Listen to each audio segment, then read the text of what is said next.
Broadcasting live from his parents' basement. This is Hurry Up Offense.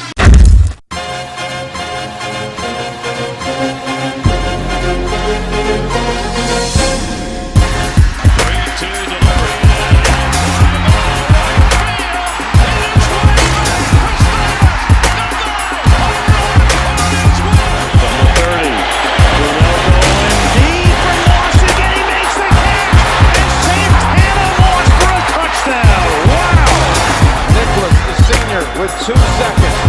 Here it goes for the win. Yeah! No, the touchdown! Gilbert for the win. Oh, baby!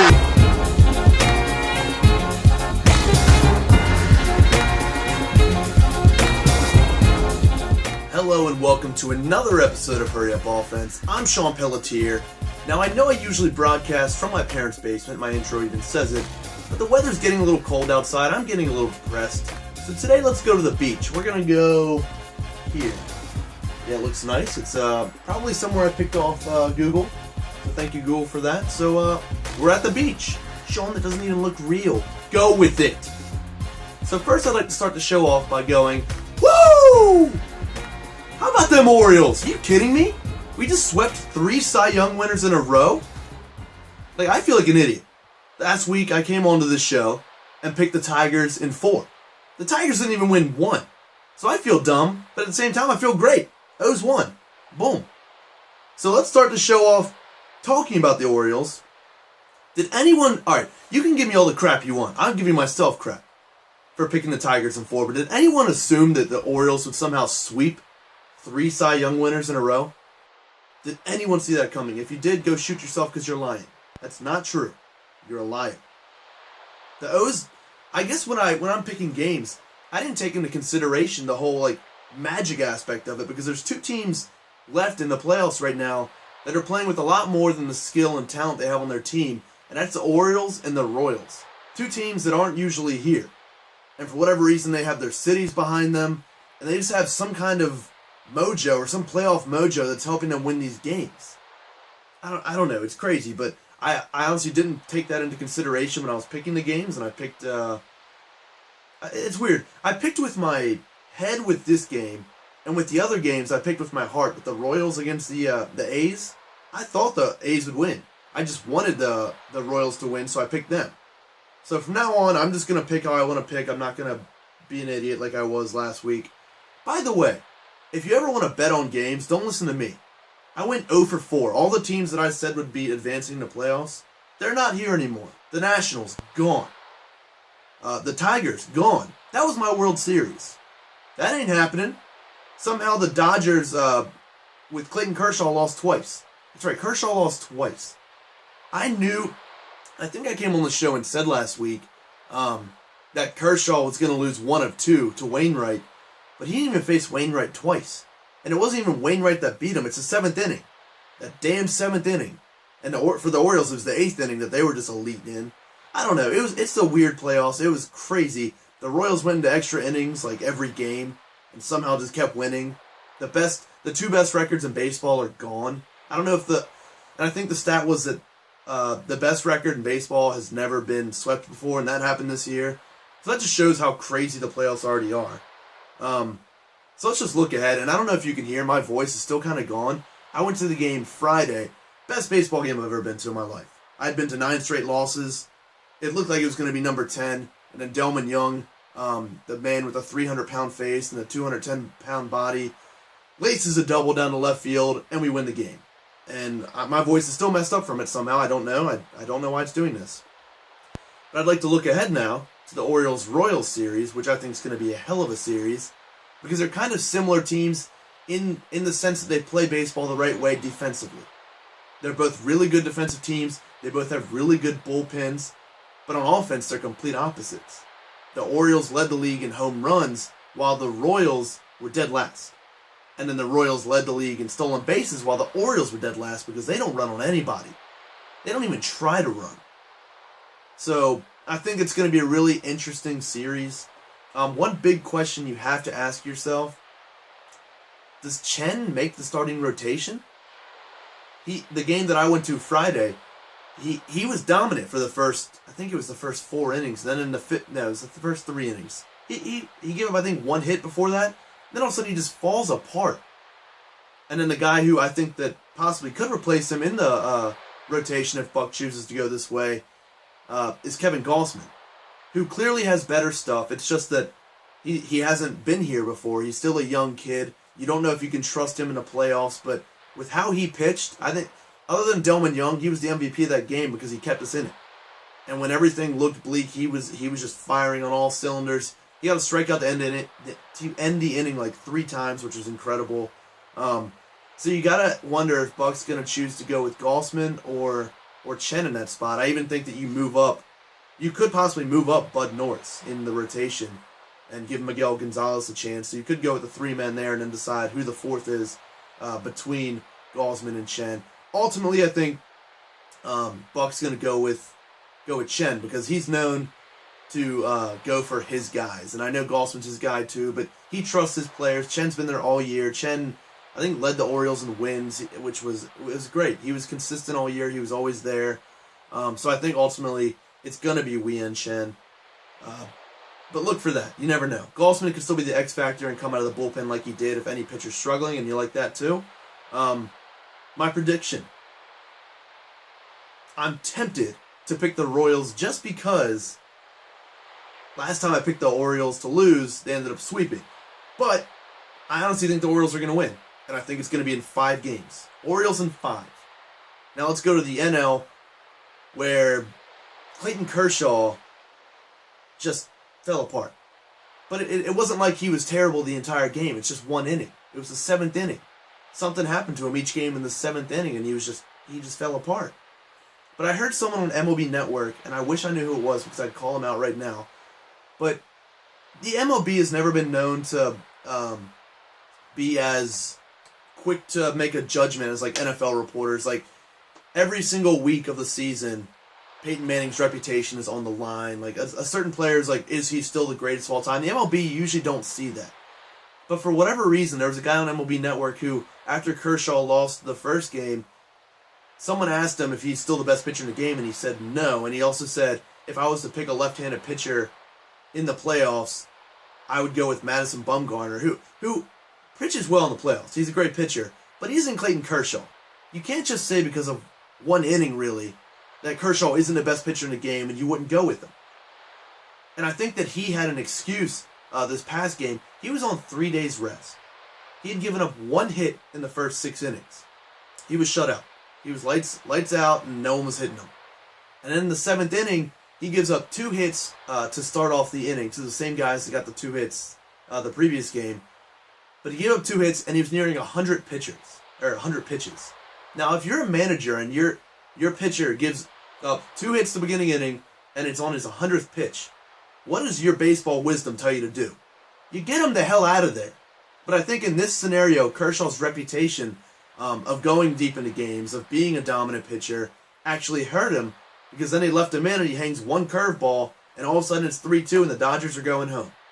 So I don't think that Kershaw is really to blame for that. I think at that point, I think he should have been taken out of the game. 3 days rest, 100 pitches, and you see him show signs of struggling, gives up 2 straight hits. I think at that point you got to get him out of the game. So it's weird because the NLCS is going to be the Giants and the Cardinals, which are like, I kind of compare them to the Spurs because you don't really talk about them during the season. They're not really flashy or anything, but they're always here. I think this is the 4th time in a row that the Cardinals have made the NLCS. That's crazy. They're the Spurs. So I'm going to go with the Cardinals because they're the Spurs. So it's going to be a Cardinals-Orioles World Series, and I'll tell you their prediction later because I'm not going to pick it now because it'll probably be wrong, just like it was last time. So give me a minute. I'm going to turn into like a 40-year-old or a 50-year-old mom that's like over concerned.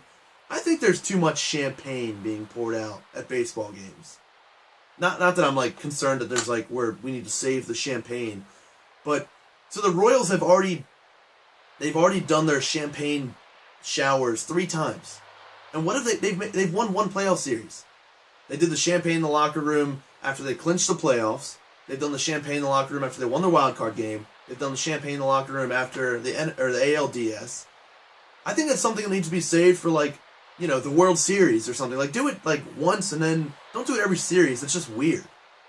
I don't know. I'm probably alone on this, but also I don't know how, like, concerned mother... Here's me going back to the mother part of it. I don't know how concerned mothers aren't, like, freaking out about, like, children getting splashed with beer and champagne in the stands of games. Because I know when the Orioles won, or clinched the division, Adam Jones is going out and literally taking beer cans and just, like, throwing the beer and champagne, and there's this little kid just sitting in the front row, like, getting splashed with... He's got beer all over his body. I mean, he's not, like, inhaling the beer. He's not getting drunk from it touching his skin, but I'm surprised no one's, like, said anything like that. Really, I'm more concerned. I'm really more pissed about too much champagne, like, too much champagne showers. Like, it's enough. Do it once, or do it twice. Like, if the Royals end up winning this series and the other series, the World Series, they're going to have done it 5 times. Doesn't it get old? Like, is it still fun? Like, at one point, during the World Series, when they win, they're just going to be cracking open, like, beers and, like, drinking it casually because they've already done this 20 times. Enough! All right, that's it for baseball. Let's go to my loser and winner from the NFL week. Loser has to be the Detroit Lion Kickers. There's been 2 of them this year. They're combined 4 for 12. Huh? 4 for 12? Like, this is your one job. Your job is to kick the ball through the uprights. And you've done that 4 of 12 times. And you're in a dome. You have the best, like, kicking situation. The environment is controlled. There's no wind. And you're making 4 of 12. And it lost them the game last week in Buffalo. Or against Buffalo. Alex Henry, I think, 0 for 4, 1 for 4. I don't know. Either way, he sucked. He's gone. Matt Prater comes in. He's got the boot. He's going to boot it all over that place. Prater was a good pickup for them. I think he got busted for roids. That's why he wasn't on a team right now. But, oh well. He's going to be a good kicker for him. My big winner of the week is Tom Brady. Tom Terrific. The week before, they got spanked on national television in Kansas City, and he looked terrible. And the whole week leading up, him and Belichick were asked about the future of him, if he's still...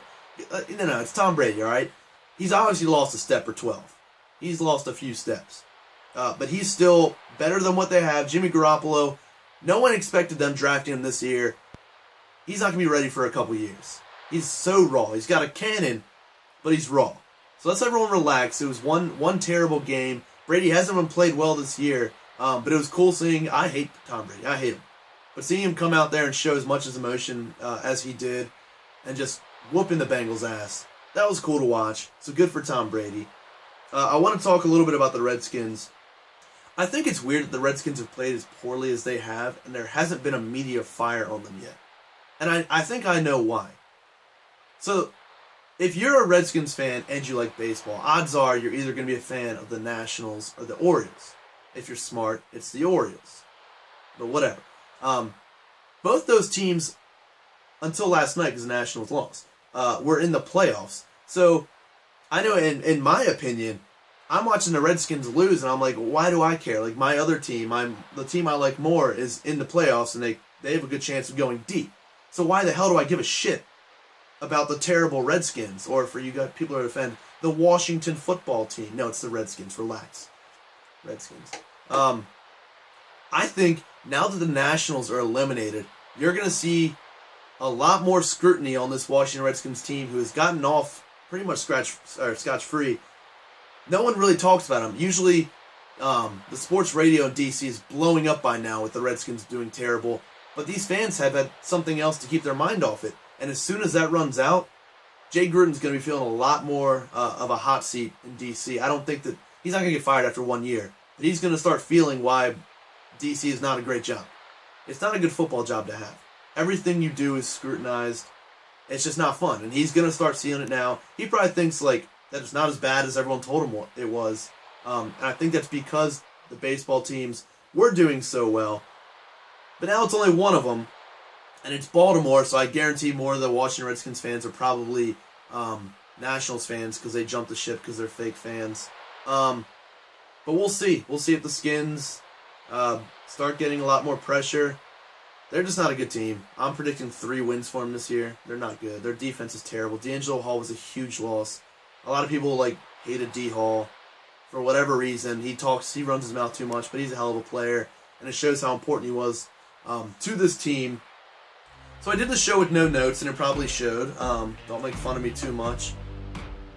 That's it. That's all I'm going to talk about. Next week, hopefully, the Orioles sweep the Kansas City Royals. That'd be pretty cool. It's not going to happen, but really looking forward to that series. Really looking forward to the entire MLB playoffs. They've been great this year. It's a great product. I'm looking forward to it. Hopefully you are too. So I'll leave you with that. Hopefully I'll see you all next week on Hurry Up Offense. Also, I'm trying to get another host to be sitting right here. So if you're interested in doing the show, Tyler Britt, you wussed out. It's now, 12:45. You said you're going to be here at 12. No co-host, so if anyone wants to co-host this show, this bad boy, I'll be the beauty, you can be the brains. We'll work it out. So, other than that, cheers, guys.